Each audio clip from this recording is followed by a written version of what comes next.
My name's John. I'm a drug addict. So the message, it says in step 12, I saw in the doctor's opinion, it said the message which can hold and interest these alcoholics must have depth and weight. It must be deep and heavy. It must be a river of gold. It must be something that can replace my entire lifestyle. It had to replace my friends, my places, my playmates, and eventually my concepts of a higher power. Because I walked in here really angry at whatever that was. And I didn't like it very much. And I was pissed off. It was, I had trusted the wrong things in my life, people. I had a guy try to break into my apartment at 3 o'clock in the morning over a $20 bag of meth and try to kill me. You just don't know what you're getting into out there. There's people out there to play for keeps, man, over little things. And I trusted the wrong things pretty much all my life. And, more money, more houses, more women, more cars, everything my neighbor has, all that. And I thought it was a better life if I got to run around and do what I wanted all day, including a lot of drugs, and get away with it. They seem to have caught up with me somehow. If only I could smoke meth like a gentleman.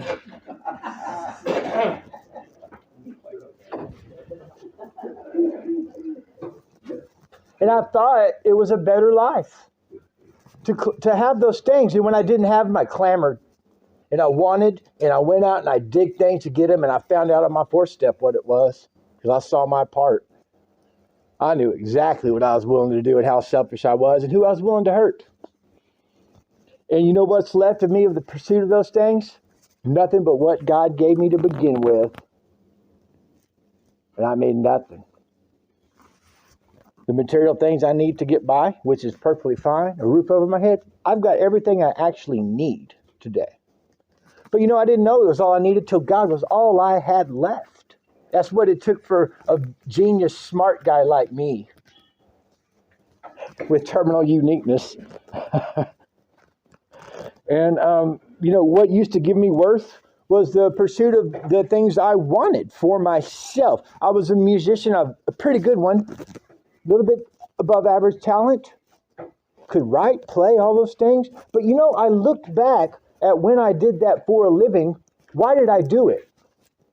Because the second that gig was over, the second I stepped off that stage, I was going to be approached by a female. Every single time. And guess what? It happened every single time. And I figured out that's really the reason I was actually up there. It wasn't to get up and serve a God-given purpose to me to be a musician. And I started corrupting that purpose, and then I mixed drugs with that purpose, and it was about the music, then it was about the music and the drugs, and then it was just about the drugs. And so my pursuit of my fame and fortune and my sex life and what I think I needed to have, it left me with a terrifying drug habit, because when the drugs stop working, they just stop working. And when it looks like somebody's crawling in your window in the middle of the night, and they're not, you jump up and it scares the shit out of you. It might be time to stop. Most people say that's the end of it. For me, that was the beginning. And that went on for 20 years. So the message I got when I got here was that can end. Life can change. That in the pages of the book is a prescription for the miracle, and it's all throughout that. And on page 68, it says, perhaps there's a better way, for we think so. We're now on a different basis, the basis of trusting an infinite God rather than our finite selves. My bag of dope runs out. My bottle runs out. My money runs out. People die. AA meetings closed for years because of COVID. A lot of things happened that I have to take God out of this place, man, because I walked in here without him. And it's the only thing that's ever changed my life. It's the only thing that's ever helped, is to find something infinite that will not run out on me. And everybody in here says it won't. And what was the other note I wrote? $1 in the basket's a lot cheaper than probation.